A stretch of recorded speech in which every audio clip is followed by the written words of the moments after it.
It is 10:30 in the morning on the 8th of February 1945, and you are lying in a slit trench on the flat, wet ground west of Kranenburg, on the Dutch side of the German frontier. For 5.5 hours, the earth under your chest has been moving. 1,034 guns have been firing over your head since 5 o'clock, and the noise has stopped being noise and become weather. Ahead of you, past the last hedge, the ground rises into a black wall of pine and oak that runs for miles to the south. That is the Reichswald. Behind that tree line is the northern end of the Siegfried Line, and behind that is the Rhine. The barrage lifts.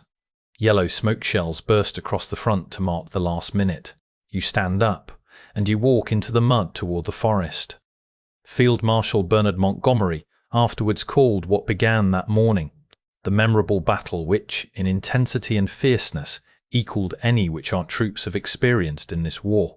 The Canadian official history carries that sentence, and it carries the arithmetic behind it. 32 days later, on the 11th of March, the fighting on the West Bank ended. 1st Canadian Army had taken 22,239 prisoners from the German army opposite it.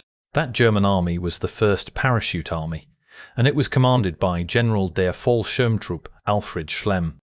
Eisenhower's broad front strategy required the Allied armies to close up to the Rhine along its entire length before anyone crossed it.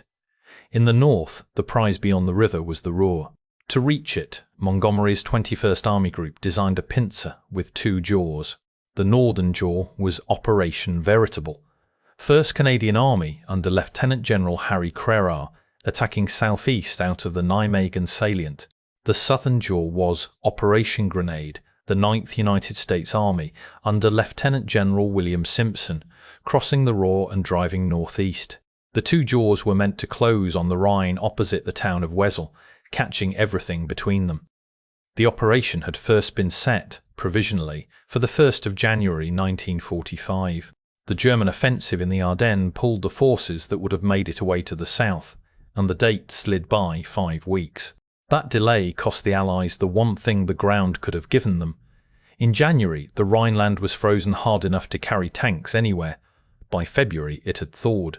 Every account of the battle that follows is an account of men and vehicles fighting mud, and the mud is the direct price of the Ardennes.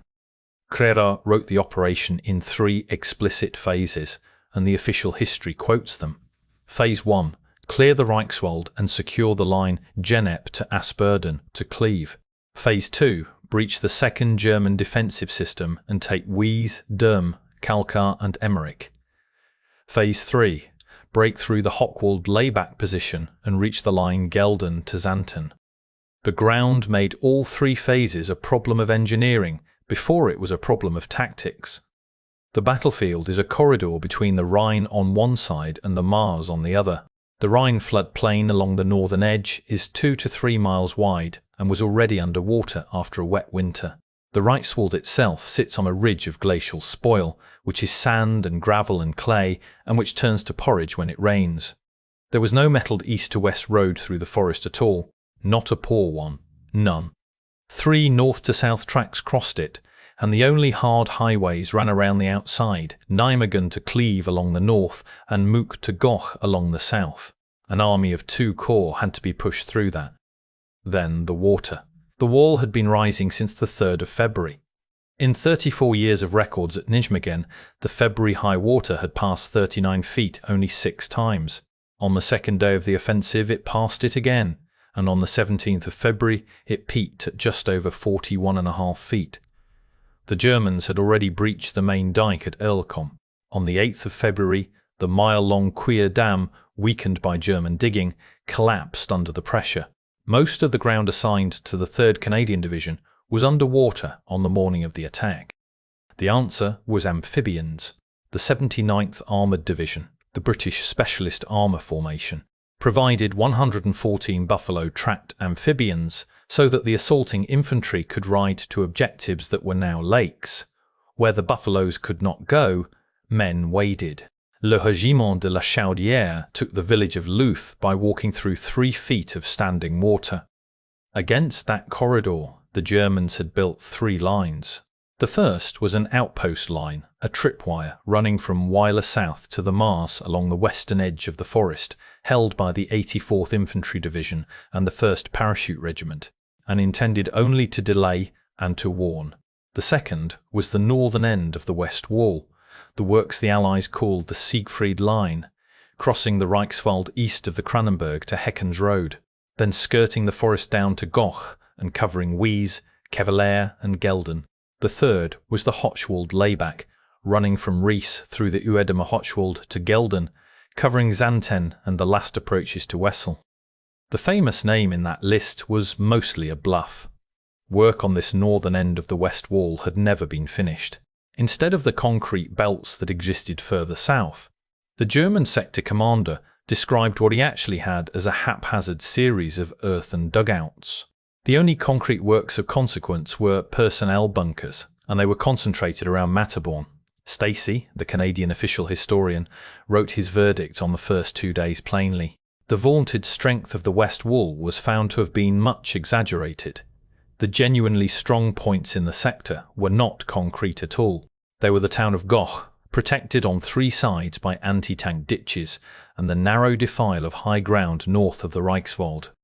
German Army High Command looked at the same corridor, at the forest with no east-to-west road, at the flooded plain, and concluded that no serious attack would come through the Reichswald. They expected the blow from the British Second Army further south at Venlo, and they positioned their reserves accordingly. Alfred Schlemm disagreed. He was right.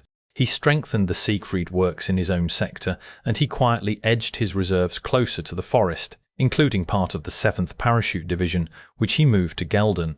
He later told his interrogators that he had personally expected the main blow through the Reichswald and had been assured by his superior that there was no evidence of large Allied concentrations near Nijmegen. Being right did not mean being ready. What actually stood in the Reichswald on the morning of the 8th of February was one division. Major General Heinz Fiebig's 84th Infantry Division held the sector as the right wing of Strawby's 86th Corps, which was itself the right wing of Schlemm's 1st Parachute Army. The 84th had been reformed after its destruction at Falaise the previous summer. It was inexperienced and it was under-equipped. Its rear area units say more about the state of the German army in February 1945 than any strength return could. Fiebig's establishment included the Sicherungs Battalion Münster, elderly men whose job was guarding static installations, and the 276th Magen Battalion, a formation whose name means stomach, made up of men with chronic digestive complaints. Fiebig told his interrogators afterwards that he had specifically chosen the Stomach Battalion in preference to an Ohren Battalion, an ear battalion, on the grounds that its men were too deaf to hear even the opening barrage of an attack. The armour available to hold the forest amounted to roughly 36 self-propelled assault guns of the 655th Heavy Anti-Tank Battalion. Fiebig's total artillery was about 100 guns. Stacey's summing up of the whole campaign fixes the scale of what happened next. The German force facing 1st Canadian Army grew from 1 reinforced infantry division on the 8th of February to a peak of 10 divisions. What fell on that 1 division on day 1 was the heaviest concentration of fire the Western War produced. During the night of the 7th and 8th of February, up to 769 heavy bombers of Royal Air Force Bomber Command flew against Cleve and Goch.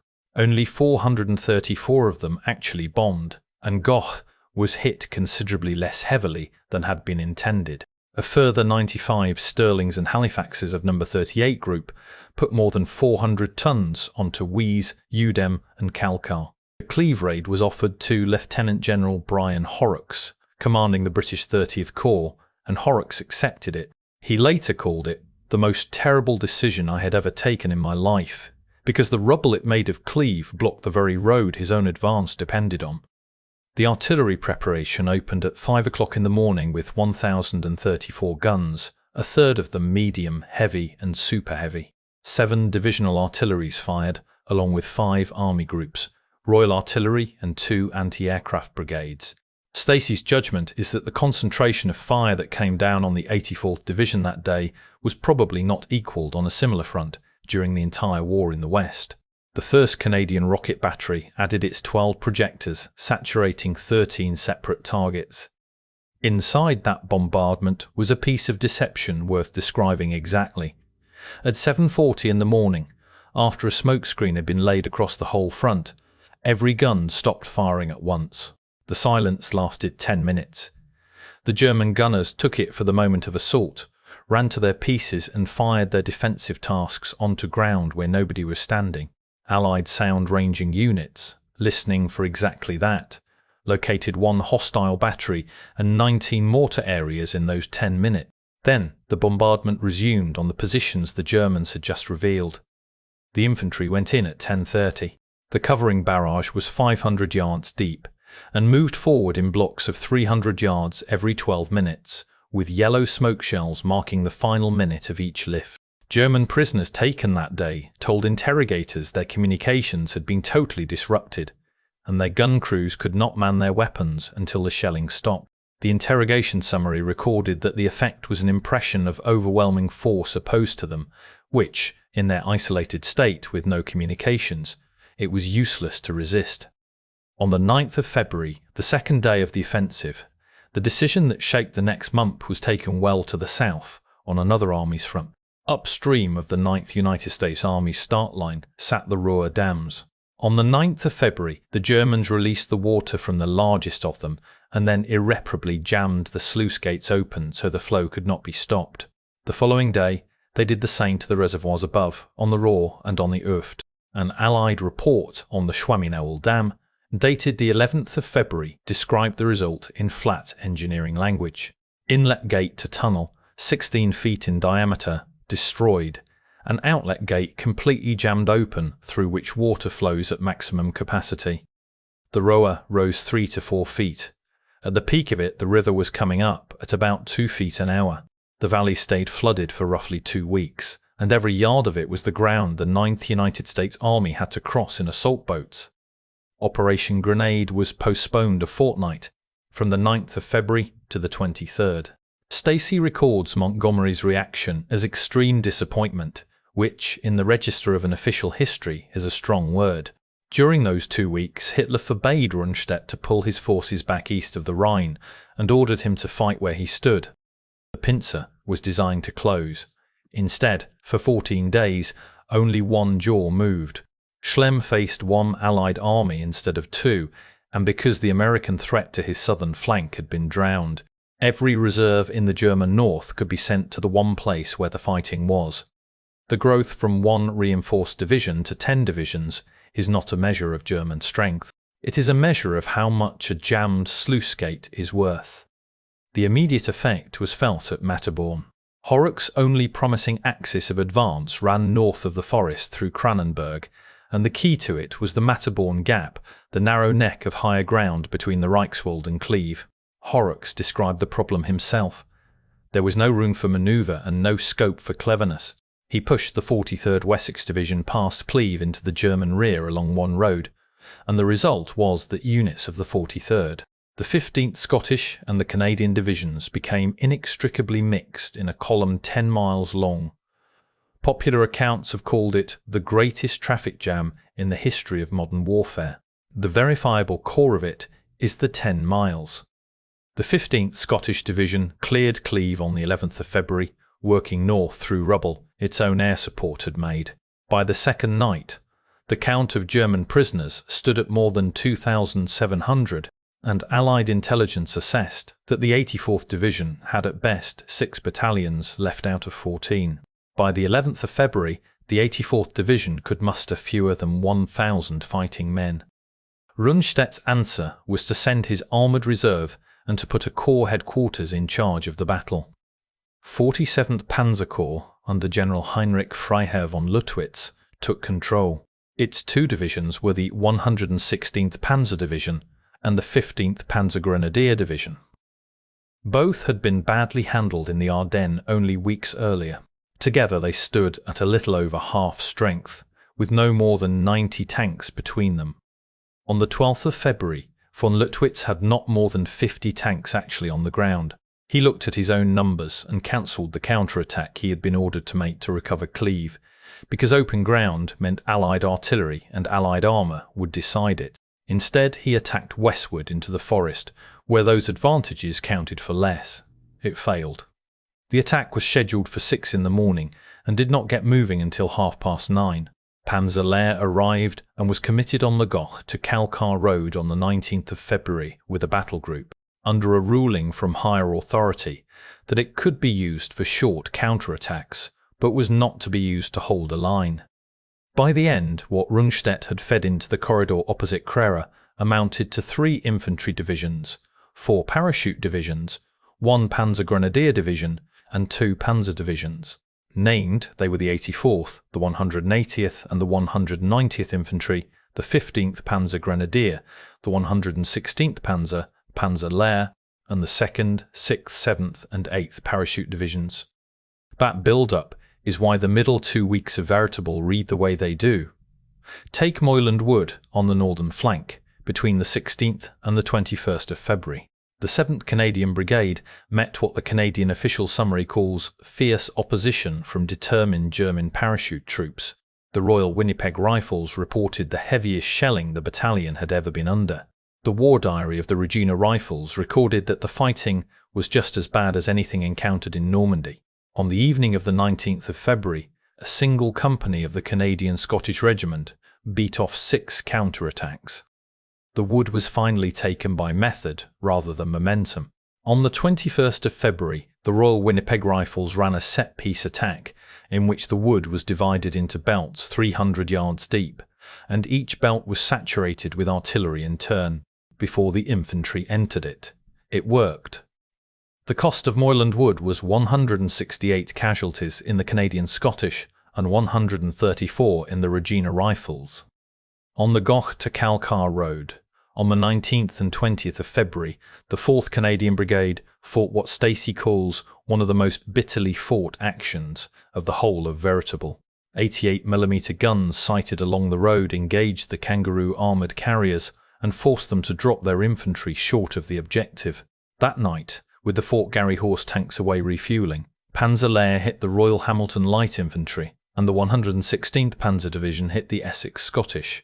The Royal Hamilton Light Infantry held its ground through the night, and the position it held became known in the army as the Royal Hamilton Light Infantry Fortress.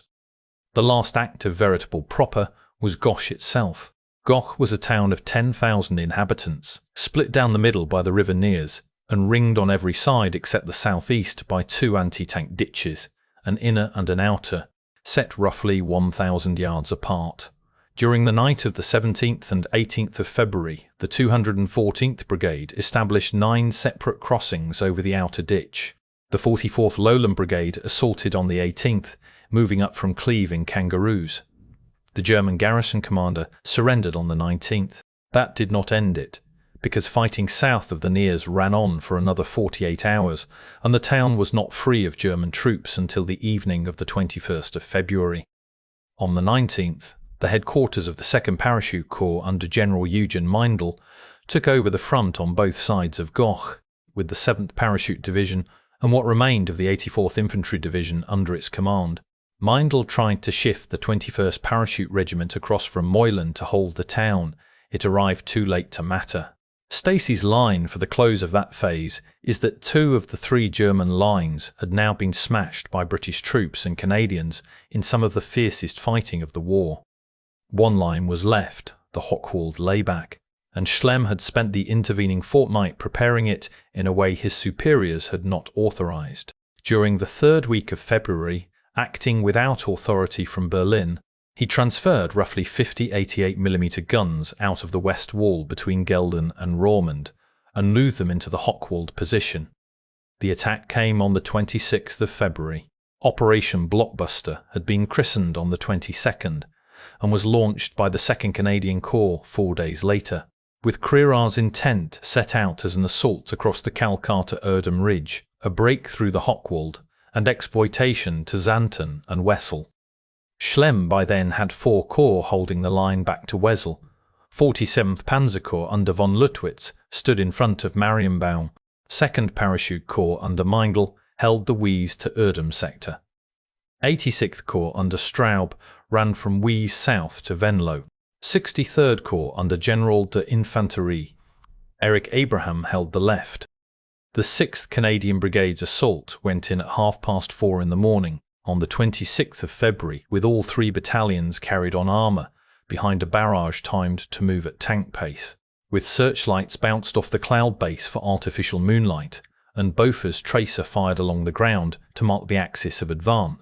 Stacey draws the direct line back to Operation Totalize in Normandy, where the Canadians had first used that method. Schlemm's 50 transferred 88mm guns were waiting in the Hochwald for exactly that attack. Their crews were inexperienced and poorly disciplined. They took heavy casualties in the opening barrage on the morning of the 26th, and many of them abandoned their weapons where they stood. The claims that reach the official history are that one single gun accounted for 20 Allied tanks, and that the other 49 did not account for a single tank between them. A general had gone outside his chain of command, strict a fortified line, moved 50 of the best anti-tank guns in the war into exactly the right ground, and got 1 gun's worth of value out of the whole transfer. The fighting in the gap itself was another matter. The objective was Point 73, the rounded hill filling the western end of the defile between the Hochwald and the Balburger Wald. The Algonquin Regiment and the South Alberta Regiment led the attack as Lion Group. Some companies never arrived at all, because the tanks carrying them bogged in the mud short of the start line. Taking the objectives around Udem cost 35 tanks. Schlemm put his best remaining troops into that defile. 2 strong independent parachute battalions went in, one of them the Parachute Army Assault Battalion, and with the Army's artillery concentrated behind them, they held the Hochwald barrier 3 days longer than the timetable allowed for. Stacey gives the credit for stopping the Canadian attack in the gap to the 24th Parachute Regiment and the Parachute Army Assault Battalion, supported by the tanks and guns of the 116th Panzer Division. The price on the other side is in the war diaries. Since the morning of the 2nd of March, the Algonquin Regiment had taken 87 casualties, 32 of them men taken prisoner, and the Lake Superior Regiment 53, 16 of them taken prisoner. While that was happening, the other jaw finally moved. The 9th United States Army crossed the Roer on the 23rd of February. By the end of the first day, 28 infantry battalions were across. By the 24th, 11 traffic bridges were working, along with ferries and footbridges. By the 26th, the bridgehead was about 20 miles wide and 10 miles deep, and the 9th Army had taken close to 6,000 prisoners at very few casualties of its own. The 2 weeks the flood had brought were over, and the ground the Americans crossed in 3 days had been held, for a fortnight, by nothing but water. The collapse of the German 15th Army's right wing in front of Simpson put Schlemm's 1st Parachute Army in immediate danger of being cut off from its own river. Schlemm said so himself after the war. I was sure that after reaching the Rhine Neisse and to the south, the United States forces would turn to the north in great strength and attack my army in the rear.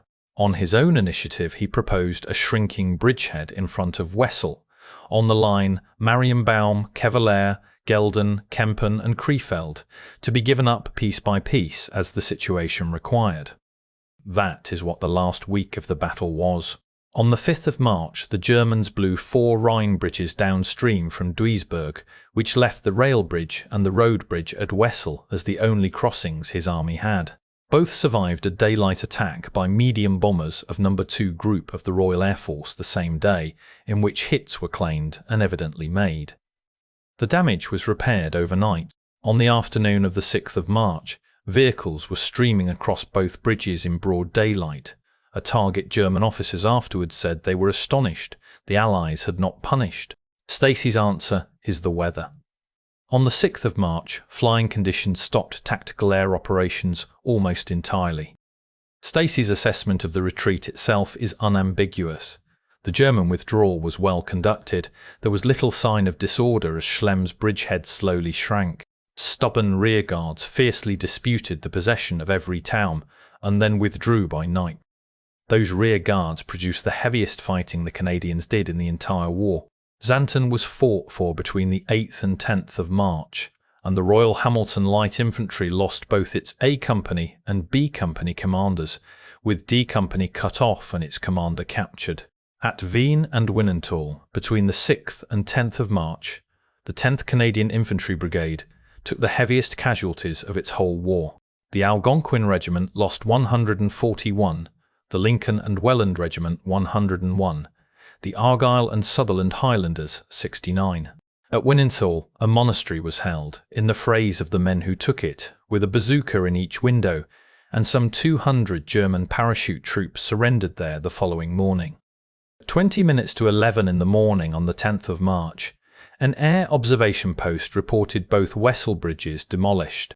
The German Commander-in-Chief West Intelligence report for that day recorded the operation in one sentence. Own troops withdrew from the Wesel bridgehead according to plan, rear guard still on the west bank.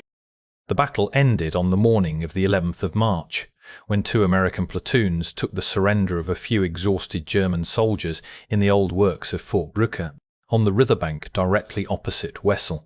The 21st Army Group now lined the west bank of the Rhine from Düsseldorf to Nijmegen. During the whole period, from the beginning of Veritable until the German withdrawal east of the Rhine, 1st Canadian Army captured 22,239 prisoners.